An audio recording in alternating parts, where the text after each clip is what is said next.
The views in this podcast are those of the contributors and don't necessarily represent those of CISL, the University of Cambridge or Investec, and should not be taken as advice or a recommendation.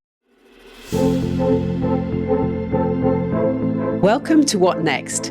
Leadership Conversations for a Better Future from the University of Cambridge Institute for Sustainability Leadership in partnership with Investec. This series is hosted by Lindsay Hooper and Marc Kahn.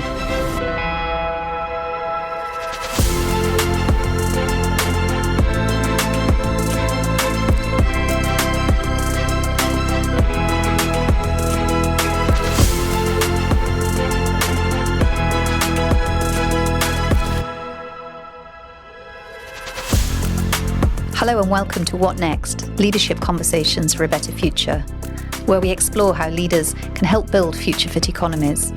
I'm Lindsay Hooper, Chief Executive at the University of Cambridge Institute for Sustainability Leadership. And I'm Marc Kahn, Chief Strategy and Sustainability Officer at Investec. Together, we'll bring fresh perspectives, provocative questions, and conversations with leaders who are shaping the future of markets, business, and society.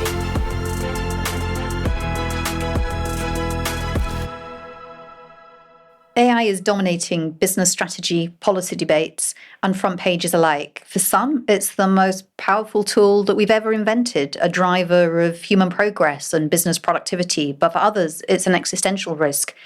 But wherever you stand, one thing's clear: AI is reshaping how we work, lead, and live. So what next for leadership in this new reality? How do we harness AI's potential to accelerate progress and avoid it deepening divides or disruption? To explore this, we're joined by Dominic Vergine, an innovator, entrepreneur, and sustainability leader who's been working at the intersection of technology and purpose for over 2 decades, and he's a valued member of the innovation community here at Cambridge. Dominic, welcome. Thank you very much. Tell us how you came to focus on the AI topic in your journey and how it's formed a particular perspective for you. I suppose you can't get away from it at the moment, but I have a background in tech startups, but also in sustainability. So I built the sustainability function for ARM, or ARM as some people know it, which is Britain's largest tech company. And I did that for 12 years. And whilst looking at new opportunities for disruption and areas where there really could be big improvements using the latest tech, I came across the opportunity in electric motors and generators. And it's huge, quite different to the sort of normal topics around AI, but the opportunity to improve motors and generators, which are central to decarbonisation. If we want to electrify the planet, most of that goes into, in some way, generators or electric motors. And so as AI grew, it became clearer and clearer that rather than just machine learning, there was an opportunity to use more AI to get the very best results possible out of motors and generators. And just to give you an example of why that's important, a 5% improvement in the efficiency of every motor, or electric motor on the planet, would remove the emissions of France and Germany combined. It's absolutely huge potential, gigatons and gigatons of CO2 that could be removed through improvement of a technology that we all use constantly but don't really think about. So if I understand correctly, a lot of people think about artificial intelligence in so many different ways, but for you, it is focused quite acutely on energy efficiency in engineering of motors in particular, but then from there more broadly, right? This is a very important distinction. What we see at the moment in AI, the starting point is large language models. And we started there because there was an enormous pool of seemingly free, it isn't free in fact, but seemingly free data on the internet. And it was a huge amount of data. The more data you have, the more you can train AI in essence. And this is a big problem because actually the quality of the data on the internet isn't that great. You can very quickly find an awful lot of nonsense on the internet. It's also huge. So I read a shocking statistic the other day that OpenAI's energy bills would increase 125 times over the next decade. Now that's more energy than India. It's just really, really scary how much energy is required for large language models. And all they are actually doing at the end of that is mimicking things humans can do very well themselves. So I really question that. I question that ethically, and I question whether actually there's any value there. And this is something that's coming up a lot at the FT and other media at the moment, is for the companies that have really invested a lot in AI, they are actually struggling to point to the savings and improvements that this has really genuinely made in their business. And I'm sure they will. We're very, very, very early days. However, if you focus AI at quite a specific problem, you can get far further than any team of humans could ever achieve because of its ability to deal with complexity. And you can have a narrow problem, and that doesn't require a lot of energy, but it does allow us to make giant steps in tech or in medicine or in understanding weather patterns and climate change. Where AI really excels is in understanding a level of complexity that is beyond human ability. I'm interested in how you think this is going to play out, whether you think it's a bubble and we're going to see that bubble burst, or actually this broad brush use, in whether it's social media algorithms or broad business productivity tools or a whole range of ways in which it's being deployed. Do you think actually it is going to start delivering returns? We're just early stages. I'm just interested in how you're seeing the wider landscape shifting, because it's certainly not being deployed only in those targeted ways that you've highlighted where the real potential may sit. I think we'll see a shift. I think it was understandable that we started with large language models, and I think we'll see a shift in the hype towards science. I think it's actually understanding science and bending science to our will more is where we will see the real value. Of course, there'll be value in large language models, but we are very, very early, and people do equate it with the dawn of the internet. I think there are figures around 95% of AI startups will go bust. A lot of them aren't truly AI startups at all, because they're actually relying on other people's software. They're just a thin skin on the top. I think why it is so dominant at the moment is because it will touch every aspect of our lives, and we're really not sure how yet. We're not really sure. Companies themselves are struggling to understand where the real value is, where it can really accelerate things, and we just don't know. Nobody knows, and that's why there's a sense that it's hugely important, but at the same time, what's it really do? Where can it really deliver value? And just on this, you're very clear about the huge potential in very targeted ways. One read could be actually that's all hype because it's not actually doing very much to accelerate that. There's a lot more talk than reality. It's not actually driving great productivity gains in those companies. So it's not actually accelerating destructive and extractive business models. Or is it? Because that's one of the big concerns we hear in sustainability. The problem isn't the direct energy impacts, and it's not necessarily the targeted uses that provide real solutions. It's just accelerating really damaging business models at scale and putting the foot on the accelerator of an economy that actually needs to transition. So I'm interested in that, whether you think that relies on overblown hype about actually the impact that AI is having in business as usual. So I think I will have some appalling repercussions in ways that we probably don't fully understand yet. But I think it's important to remember that all we have here, I say all, but yes, it's the most powerful tool by some margin that humans have ever had. And we will use it badly, and we will use it incompetently. As in, we will use it for bad, we will not use it well, and we will use it for good. We will do all three things. The question is, where will the needle lie? It probably lies somewhere in the middle. So it is going to do some horrendous things, and I wouldn't underestimate the energy impact, because a lot of the energy impact will just be from not using it well, for generating kittens dancing videos and things, just pointless things that actually require a huge amount of power that nobody ever even thinks about. So bringing the energy issues to the fore is really important, and whether or not it will balance out overall being more of a positive than a negative depends entirely on how we use it all around the world. And yes, the signs aren't very good right now, but things change.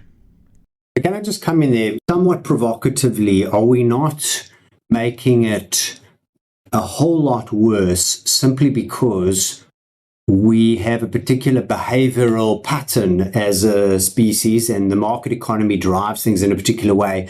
So the energy usage of AI is just going to explode simply because it is deployed into an existing pattern in the market economy, which is short-term profits at one end, and at the other end, the consumer behavior, which is a kind of pointless use of technology without real need, like the kitty videos. So if that's the behavioral pattern from an economic point of view and from a consumer behavior point of view, isn't it no longer a debate? Aren't we absolutely going to blow out whatever energy is available on this and not get anywhere? Because the solution part, which would be to solve for a 5% more efficiency in a motor, which AI might help us get there, would pale in significance against just the scale of use for short-term profit combined with useless consumer needs. It might. I think the one thing that is likely to prevent it is that I'm just not convinced by the current business model of a subscription to one of the AI services, because I'm pretty sure that if people were asked to pay the full cost of the energy, they wouldn't do it. And so I'm not convinced that model can last very long. I think it will probably have to change, because it is completely absurd how, if you're going to write an email and you decide to chat GPT to do it, and then you realise, oh, that's going to cost me £2.50, you wouldn't do it. You'd write the email. And so I question it. I might be wrong about it, but I question whether the model works. And of course, at the moment, all of these companies are propped up by vast amounts of investment. And the other strange thing about that is most of that investment doesn't really go into the company. It goes into buying more servers, buying more data center space. It's not really actually being invested in the company itself, which is pretty unusual. And that's why NVIDIA is so valuable. So I'm not sure whether ultimately that model will change quite significantly and the real value for AI will be found. And then therefore people will be prepared to pay for that. And probably that will stop the frivolity that you see at the moment. Interesting. So let me see if I get this right. What's going to move us off this negative vector is that the economics of AI will become more contingent on the cost reality of the energy use and knock on to the user. And suddenly the house of cards falls flat. That's a theory. I think something like that will probably happen. We're all kind of crystal ball gazing here because it hasn't happened yet, but it just doesn't quite make sense. And so I think it will shift. Now, the fact that it shifts and actually the full cost of generating an AI response will probably have to be paid for by a customer, that doesn't mean the customer is going to be using it for anything good. Just because we've moved from one model of frivolous use of AI to a model where actually we're paying for value, it doesn't follow automatically that then things will be used well. But at least it means we won't be completely wasting that energy. So I have no doubt that it will be used badly. It will be used for things that are destructive, that are unsustainable. And I've no doubt it will be used for things that are just messy and pointless. Equally, it will be used for things that are really beneficial.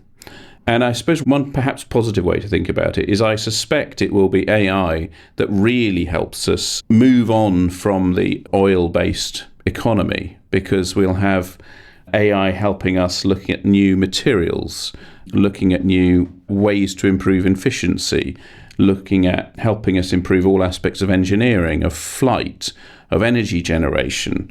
It's highly likely that AI will be involved in the final creation of nuclear fusion. So given that, what is oil? It's a $5 trillion a year industry. I can't remember what the value of oil is, but we are trying to transition away from that. And AI is very likely to be central to us doing that. And so surely the companies that are actually managing to achieve parts of that will be worth a very, very, very great deal of money, and probably more than the sort of bot models of AI. And if you can look at it in a positive sense, the vast amounts that are going into the new energy that's needed to meet demand, much of that is going into renewables. An alternative is not going into new fossil energy growth. Yeah. And so that helps to further tilt the economics in favour of transition. So Yes. there's another potential silver lining there, as long as that isn't all offset just by the huge volume of demand, but that potential to tilt the economics. Also, in the crystal ball gazing, I'm hearing, and I think it's very plausible, that like the early years of the internet, not everything survived. Those that actually demonstrate real value, deliver results, and get traction and momentum and become the dominant approaches may survive, but it would not be many of the approaches we've got now.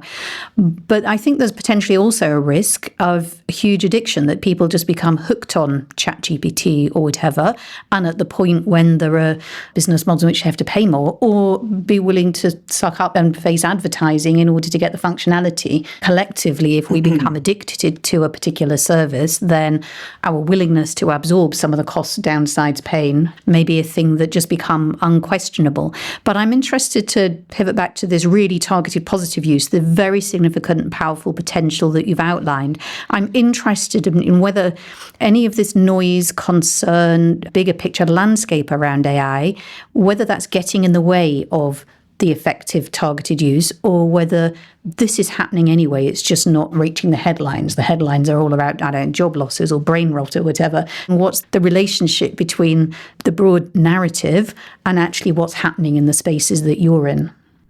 So it is very early, and Monumo is just at the point of proving what we can do with customers. And so I think over the next 5 years, the kind of benefits that you can bring by using AI to complex systems like engineering will become clearer and clearer. So the reason that it's not front and center at the moment, although you do see a lot around AI drug discovery, it's starting to emerge.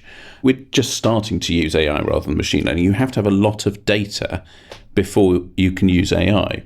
That data for a lot of these sectors has not existed. It isn't on the internet because it's not books, it's not research papers, it's fundamentally it's maths. And you can use AI to try and write a research paper or do research, but all it's doing then is creating a pastiche. It's looking at what happened before and what might happen next. It is not conducting an experiment. It's not exploring what happens if I play with these 50 parameters simultaneously to find an optimum. You can't do that with the existing data. One of the reasons that you see healthcare before other areas being really impacted is because there is quite a lot of healthcare data. But the type of engineering that we're doing, for example, no company in the world has the data needed because that data was designed for human engineers and not for an AI system. We've designed our data from the start to be designed for an AI system and not for a human engineer. And there's other companies doing similar, but it takes years to build up that data that you can then truly run AI and come up with things that are without human bias and beyond human ability. I realise that regulation and broad market incentives isn't your space, but you're clearly a player and really thoughtful about the space. So I'm just interested in your view. Do you think, as you've mapped out, market forces will simply shape the future, the combination of tech as it evolves and market forces?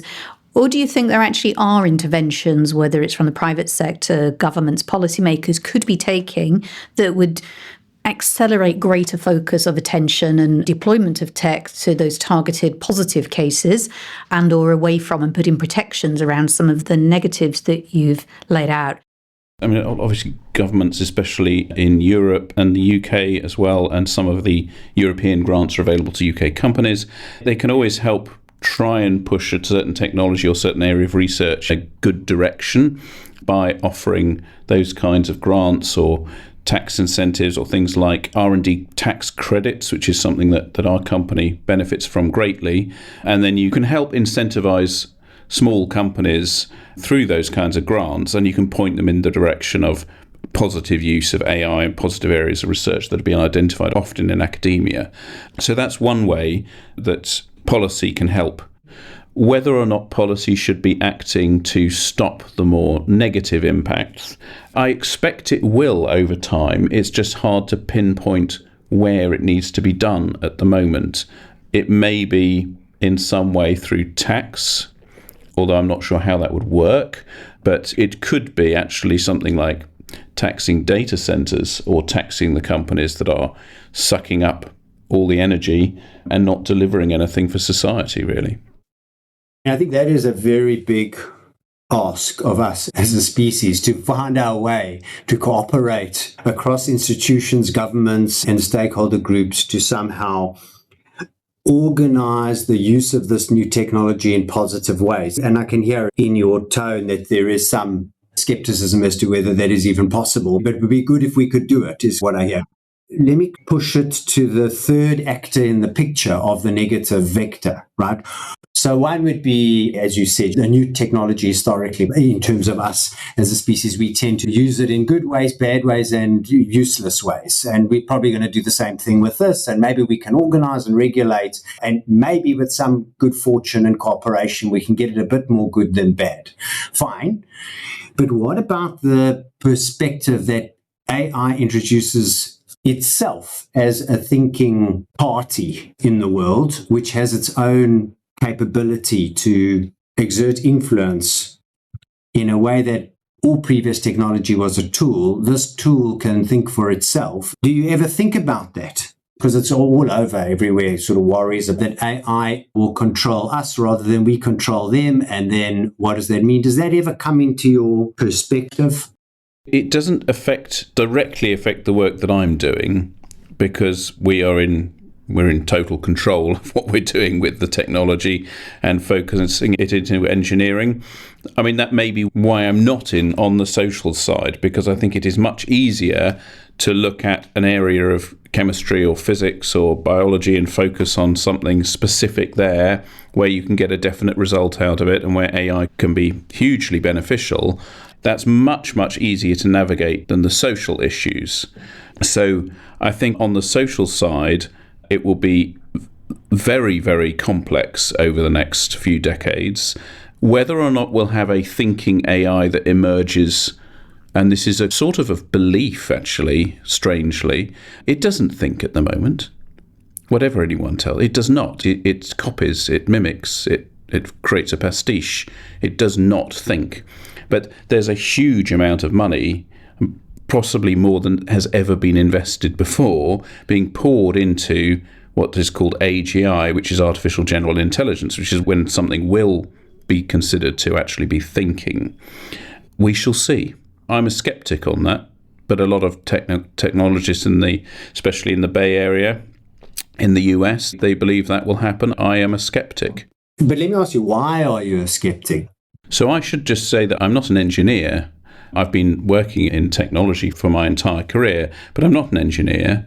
But I'm saying that, and I would be very interested to have our Chief Technology Officer join me to answer that question, but I think he'd say the same thing.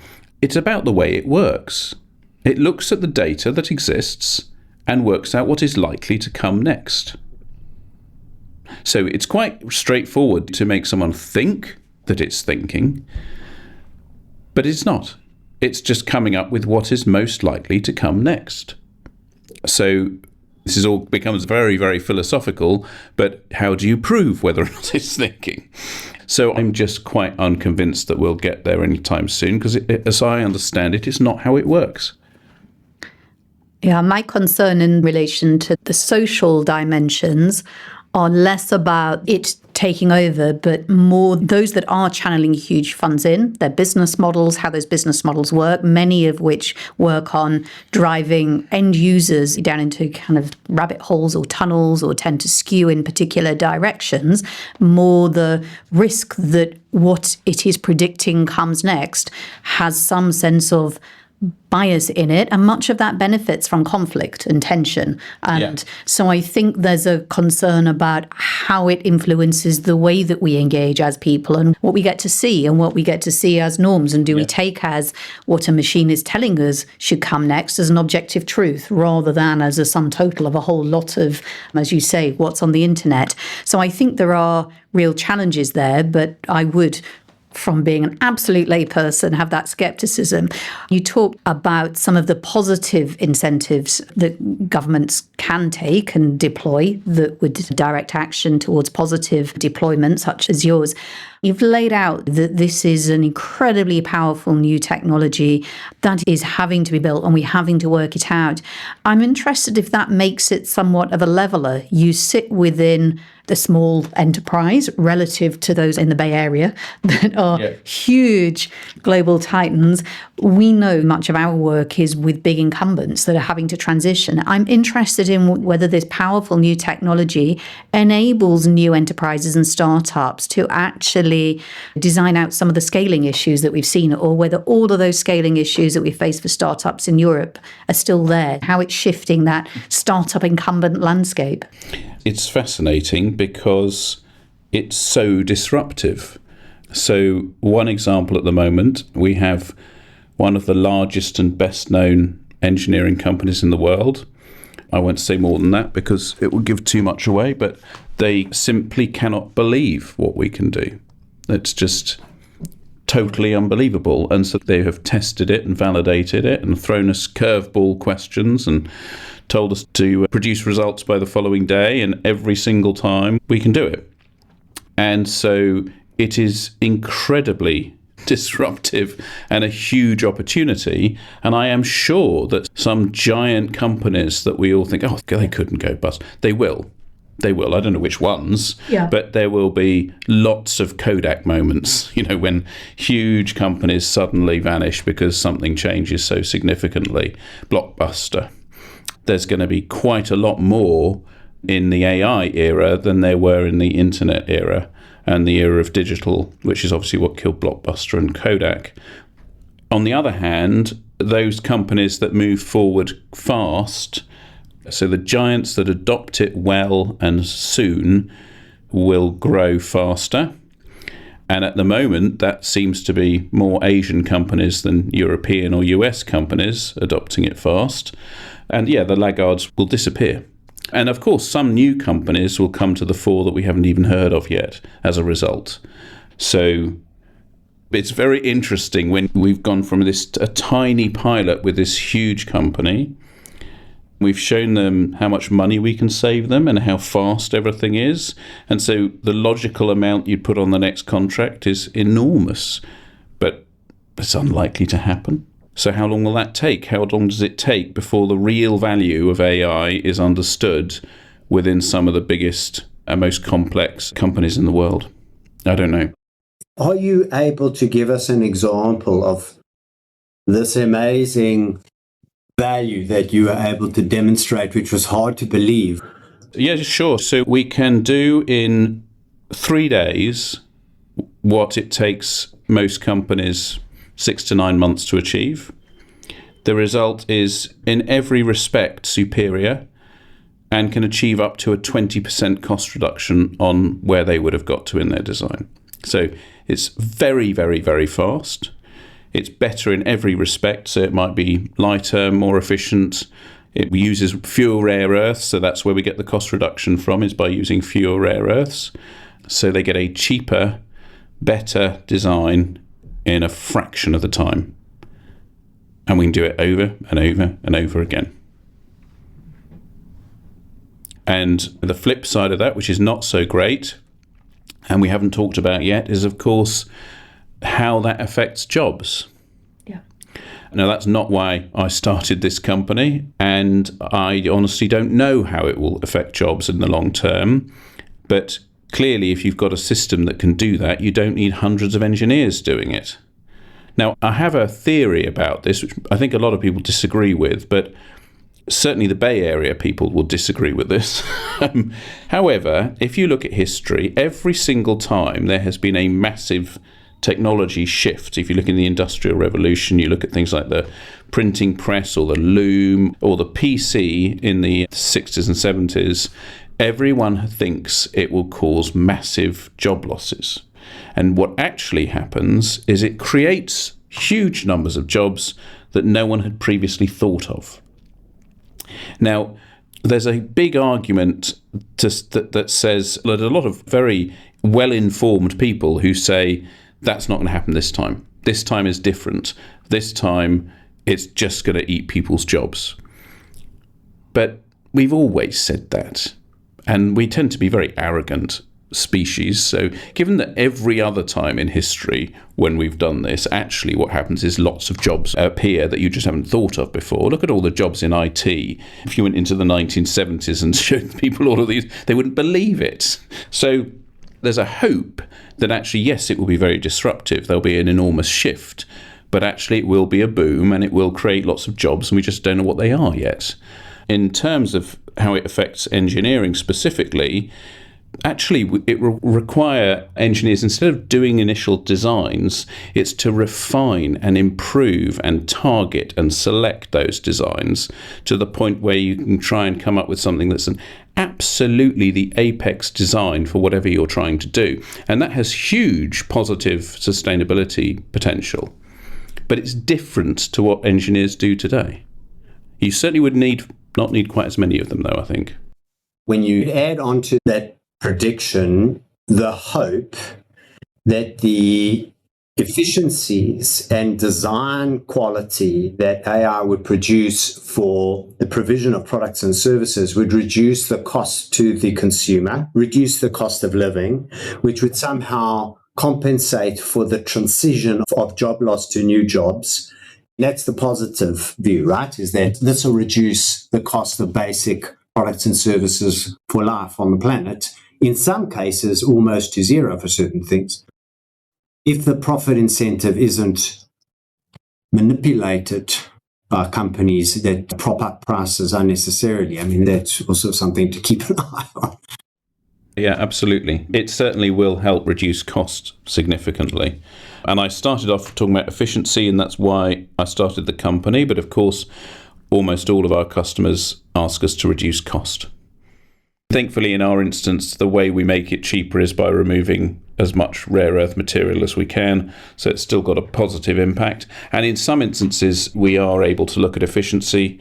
We'll soon be getting into energy generation. And then, of course, it's all about efficiency, because efficiency is the bottom line in terms of the electricity companies.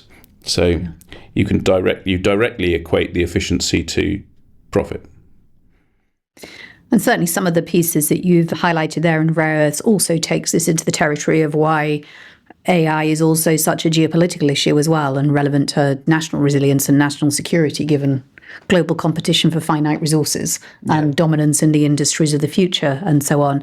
And on the jobs front, clearly it's crystal ball gazing, but great to get that more optimistic perspective. And I suppose what I can see at the moment is there's a lot of pausing, particularly at graduate recruitment level, because companies don't quite know the way things are going to shape out. And rather than betting on huge entry-level headcount, wanting to wait to see actually what kind of capabilities they're going to need. But I think it's clear there will be huge disruption, and that is back into the just transition, because it won't necessarily be the people sitting with jobs at the moment who will have jobs in the future. We know there have been headlines with some of the big consultancies exiting people that they've concluded just don't have the capability to engage with AI, or you were looking to history. If we look at some of the past industrial revolutions or some of the big tech shifts that we've seen, there are a lot of coal miners and coal mining communities in the UK that are still suffering the economic consequences. They didn't go on to get jobs in the new economy. So I think even if we have that positive story, how we as societies and how governments navigate those challenges of seizing the huge gains of a very powerful new tech while balancing those social costs will, I'm sure, be dominating political agendas. You've touched on already a few leadership insights, including for big businesses, and those that harness technology the soonest are more likely to thrive in future. But I'm interested in any other words of advice, things that you would be encouraging leaders to be looking at or thinking about at this point. Many of our audience tend to be within big companies, within big financial institutions, but increasingly in the startup entrepreneurship space. Just interested in what words of advice or any leadership lessons that you'd be sharing at this point. I think that's a tricky one, because obviously it's so dependent on the specific role or the company. Many companies today, certainly lots of the engineering companies that we talk to, they are still in the mindset of looking at AI from the large language model perspective and from what they've seen in terms of chatbots and how that might impact their business. Now, clearly, in something like accountancy or law, that's pretty clear that there is an existential threat and a change needs to happen and deep understanding, because that is the kind of thing that actually large language models could do very well. But in many companies, the core business, it's not necessarily obvious. And so I think in some of those businesses, they're spending a lot of time and money looking at general sort of chatbot impact to their business, rather than very specifically thinking, what does our business do? How do we make money? And how is AI really going to impact at the heart of whatever our business is? And even in the engineering companies, I'm not seeing that yet, really. And yet that is obviously the main point. And so I suspect that the same is true for many, many, many other companies, where they're again distracted by the hype and what's currently happening and are not really deeply thinking about how it might impact the core business in their sector. So if you're looking at how AI can really affect your core business, really focusing in on how you make money and what your products are, one of the good things from a sustainability perspective is that, generally speaking, what that AI will be able to do is make your product more efficient, make your business more efficient, make it cheaper and better. That's the goal. And usually in doing that, if you're looking at something that has materials, for example, it will use fewer materials and it will use them optimally. It can also optimize for recyclability, for example.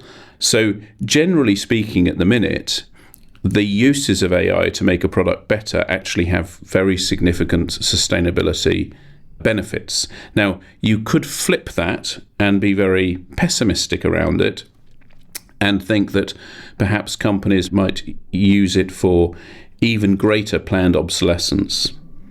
But then there might be a balance in between where there's planned obsolescence, so that company still gets a good throughput of people buying the latest and greatest product, but actually the product has been designed better for recyclability, which then could be quite beneficial to the circular economy and possibly even for that own company to reuse its obsolete products and then repurpose that or recycle that back into the latest product. So we've looked at the broad landscape. We've heard about the vast potential that you've highlighted in targeted areas. I'm interested if we look at the landscape of sustainability, achieving global goals. And now I'm looking for sources of optimism. Where will AI be part of the solution and how will it disrupt the ways in which we're approaching sustainability?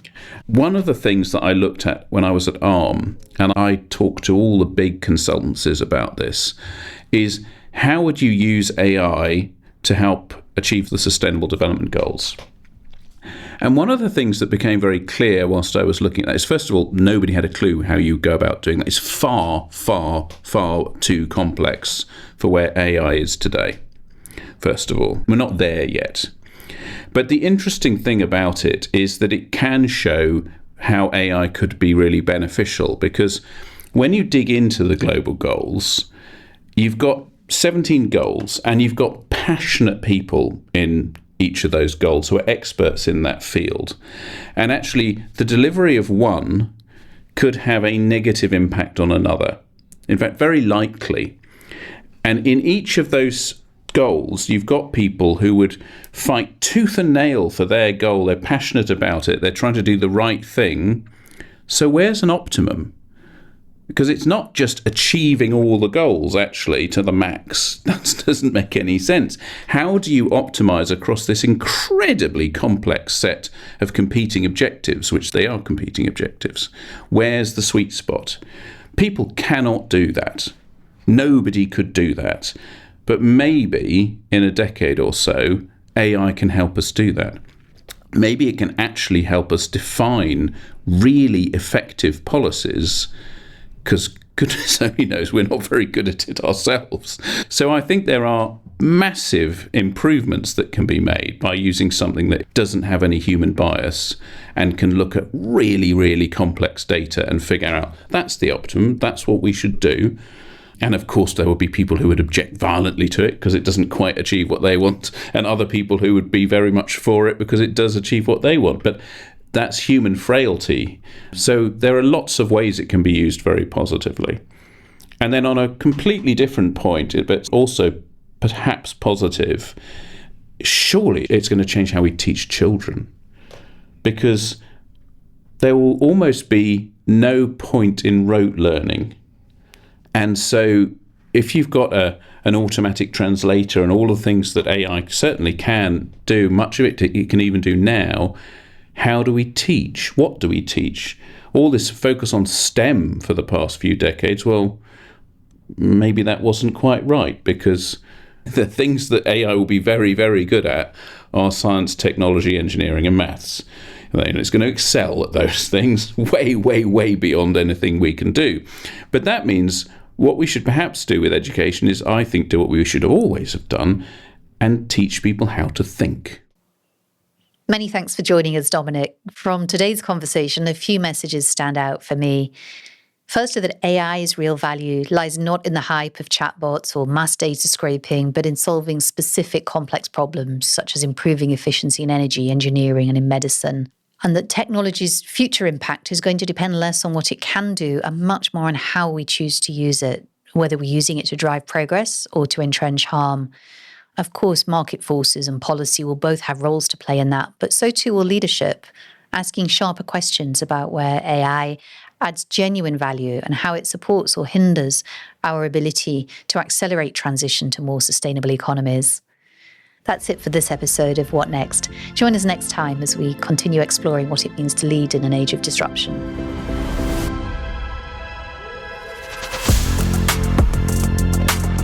This show is presented by Lindsay Hooper, Chief Executive of CISL, and Marc Kahn, Investec's Chief Strategy and Sustainability Officer. The producers are Carl Homer of Cambridge TV and Alexa Selwood. The executive producer is Gillian Secret, and it's produced in partnership with Investec. Thank you for listening. For more episodes, subscribe on any major podcast platform or visit the Leadership Hub on the CISL website or Investec Focus. You'll find the address in the show notes.